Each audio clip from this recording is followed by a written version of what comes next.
अगर आप property laws के अंदर जानकारी रखते हो तो ये वीडियो आपके लिए बहुत जरूरी है, क्योंकि प्रॉपर्टीज को खरीदने और बेचने के लिए अभी recently supreme court of India ने बहुत इंपॉर्टेंट फैसला दिया है। सबसे पहली बात, हम समझते हैं इस बात को, अगर मैं कोई प्रॉपर्टी को खरीदना चाहता हूं तो मैं दो तरह से पैसे देकर प्रॉपर्टी को खरीद सकता हूं। सबसे पहली बात, या तो मैं 1 करोड़ रुपए पूरे दे दूंगा और सामने वाला व्यक्ति अपनी प्रॉपर्टी की सेल डीड मेरे नाम पे करा देगा। इसका मतलब क्या होता है, जो सामने वाले व्यक्ति से मैंने 1 करोड़ रुपए देकर प्रॉपर्टी को खरीदा है, अब उसने सेल डीड मेरे नाम पे करा दी है। अब जो मालिकाना हक है उसके पास से ट्रांसफर होके मेरे पास आ चुका है, यानी कि 1 करोड़ रुपए में मैंने प्रॉपर्टी को खरीद लिया है, सीधे शब्दों में। दूसरा रास्ता क्या है, यहीं पे ही कंफ्यूजन, यहीं पे ही एक clarity supreme court of India ने इस केस के अंदर दी है, कि इसका नाम आपके सामने है, Razia Begum and others versus Nafisa Begum Abdul Hamid and others 2026, supreme court of India. अगर मैं आपको इसकी डेट दिखा देता हूं तो 7 अगस्त 2026 को ये जजमेंट पास करा गया है। मुद्दे की बात आते हैं, अब ये दूसरा जो ये पहलू है ये समझते हैं। अब मेरे पास 1 करोड़ रुपए अभी एकदम अवेलेबल नहीं है, तो यार जब तक मेरे पास पैसे नहीं है तो सामने वाला व्यक्ति मेरे नाम पे सेल डीड कराएगा तो कराएगा क्यों? तो मैंने सामने वाले व्यक्ति को बोला कि देखो ऐसी बात है, 70 लाख रुपए मैं आपको अभी दे देता हूं, आप मेरे नाम पे सेल डीड करवा दो, बचे हुए 30 लाख रुपए मैं आपको दे दूंगा। कुछ टाइम के अंदर, 1 महीने में, 2 महीने में, 6 महीने में मैं आपको 30 लाख रुपए जो बकाया है ये आपको मैं पे कर दूंगा। इन द मीन टाइम आप मेरे नाम पे सेल डीड करा दो। सामने वाला व्यक्ति एग्री हो गया, मैं भी एग्री हो गया, तो मैंने अपनी जेब से 70 लाख रुपए दे दिए और सेल डीड सामने वाले व्यक्ति ने मेरे नाम पे करा दी। अब एक बात बताओ, जब सामने वाले व्यक्ति ने मेरे नाम पे सेल डीड करा दी है, इसका मतलब क्या है कि सामने वाले व्यक्ति की जो प्रॉपर्टी का मालिकाना हक था वो ट्रांसफर होके मेरे पास आ गया है, क्योंकि मेरे नाम पे सेल डीड हो चुकी है।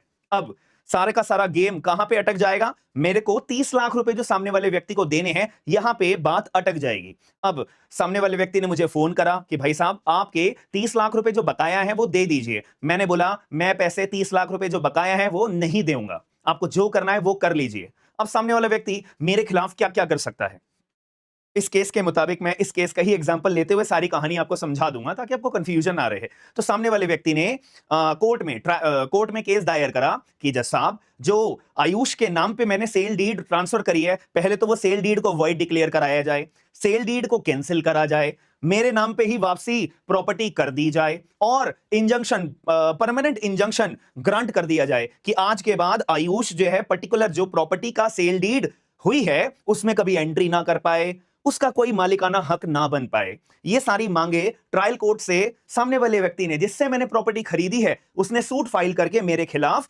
मांग करी है। अब ट्रायल कोर्ट ने पहले ही तारीख को सूट को डिसमिस कर दिया कि भाई सीधी सी बात है, जिसके नाम पे सेल डीड हो गई है उसकी प्रॉपर्टी हो गई है, उसका मालिकाना हक हो गया है कानूनी रूप से।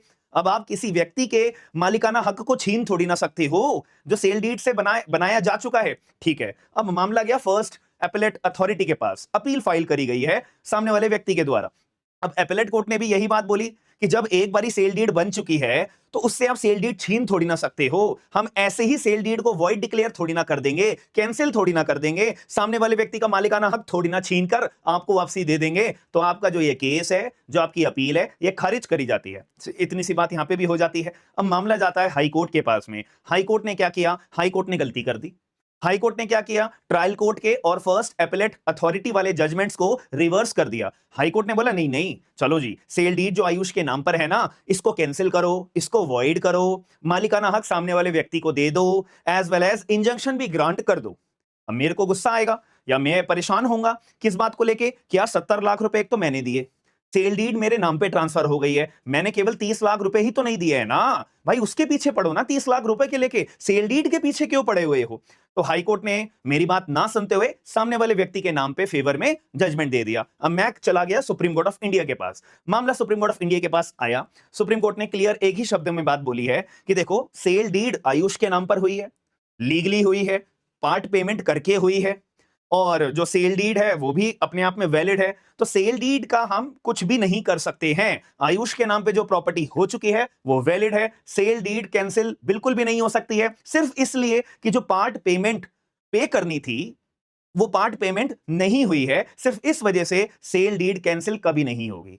ये बात सुप्रीम कोर्ट ऑफ इंडिया ने बोल दी है। अब आपके दिमाग में एक कंफ्यूजन आ रही होगी, आपके मन में क्यूरियोसिटी या डाउट आ रहा होगा कि सर आपको 30 लाख रुपए तो देने हैं ना सामने वाले व्यक्ति को, वो क्या होगा। तो उसके लिए सुप्रीम कोर्ट ऑफ इंडिया ने बोला है कि अगर कोई भी पार्ट पेमेंट बचती है बायर के द्वारा कोई पार्ट पेमेंट देने से बचती है तो यार उसके लिए आप सिविल कोर्ट में जाके रिकवरी ऑफ मनी का सूट फाइल करिए ना। सेल डीड के पीछे क्यों पड़े हुए हो? आपको प्रॉब्लम 30 लाख रुपए ना मिलने की वजह से है, यानी कि ये तो 30 लाख रुपए मैं एग्जांपल के रूप में बता रहा हूं, बट आपको पार्ट पेमेंट नहीं मिली है, यही तो प्रॉब्लम है ना सामने वाले व्यक्ति को।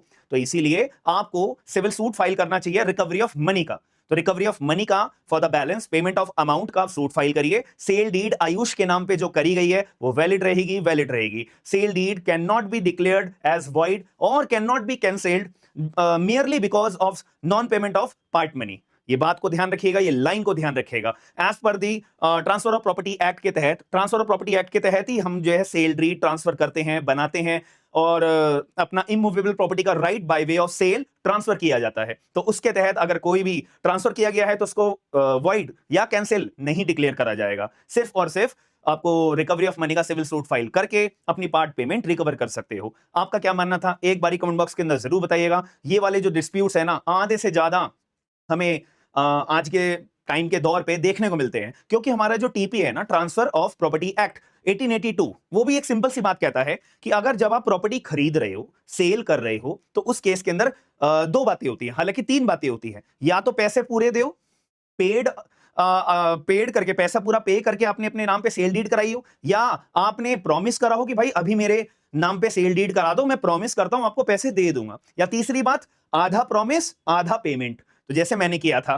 पेमेंट कर दी थी कुछ और कुछ प्रॉमिस कर दिया गया था। तो अगर ऐसे भी करके आप सेल डीड करते हो तो सेल डीड वैलिड होती है, कभी भी कैंसिल, कभी भी वॉइड डिक्लेयर नहीं कराई जाएगी, क्योंकि टीपीए के अंदर ये तीनों मोड्स के जरिए सेल डीड बनाने का अधिकार दिया हुआ है। अगर केवल पूरी पेमेंट के जरिए ही सेल डीड ट्रांसफर बन सकती है, प्रॉपर्टी ट्रांसफर हो सकती है, अगर ऐसा लिखा होता तो सामने वाला व्यक्ति बिल्कुल सही होता, सूट फाइल वो कर सकता था। लेकिन हमारे कानून में तीनों मोड्स दे रखे हैं। आपका क्या मानना है एक बारी कमेंट बॉक्स के अंदर जरूर बताइएगा, और आपको मेरी बात अगर समझ में आई है तो कमेंट बॉक्स के अंदर भी जरूर बताइएगा। साथ ही में ये जो जजमेंट है इसको आपको अगर चाहिए तो मैं अपने टेलीग्राम ग्रुप के ऊपर अपलोड करवा दूंगा, जिससे कि आपको ये जजमेंट के अंदर लिखी पूरी कहानी जो मैंने आपको बताई है, ये पूरी इस जजमेंट की कहानी थी। सुप्रीम कोर्ट ऑफ इंडिया ने जो कहानी सुनने के बाद जजमेंट दिया वो इस केस के मुताबिक ही दिया है। और इंडिपेंडेंस डे आने वाला है, तो हमारी एप्लीकेशन है स्मार्ट एंड लीगल गाइडेंस। आपको ये पोस्टर भी दिखाई दे रहा होगा, डिस्क्रिप्शन बॉक्स के अंदर आपको सभी के लिंक्स अवेलेबल हो जाएंगे।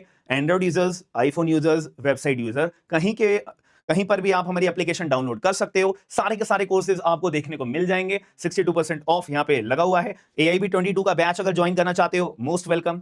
CBI और दिल्ली APP ED के अंदर ALA की जो वैकेंसीज अभी लाइन अप हुई थी, उसका भी एग्जाम शेड्यूल आने वाला है, तो आप उसका भी बैच ज्वाइन करना चाहते हो, 62% ऑफ है, मोस्ट वेलकम। अगर आपको लगता है new criminal laws, BNSS, BNS, BSA join करना चाहते हो, मोस्ट वेलकम। सारे बैचेस पे आपको और भी बहुत सारे बैचेस हैं, हमारा एप्लीकेशन डाउनलोड करिए। और ये जो ऑफर है 13 अगस्त से लेके 16 अगस्त तक ही केवल वैलिड है, आप ज्वाइन कर सकते हो। हम मिलते हैं नेक्स्ट वीडियो के अंदर। थैंक यू, धन्यवाद।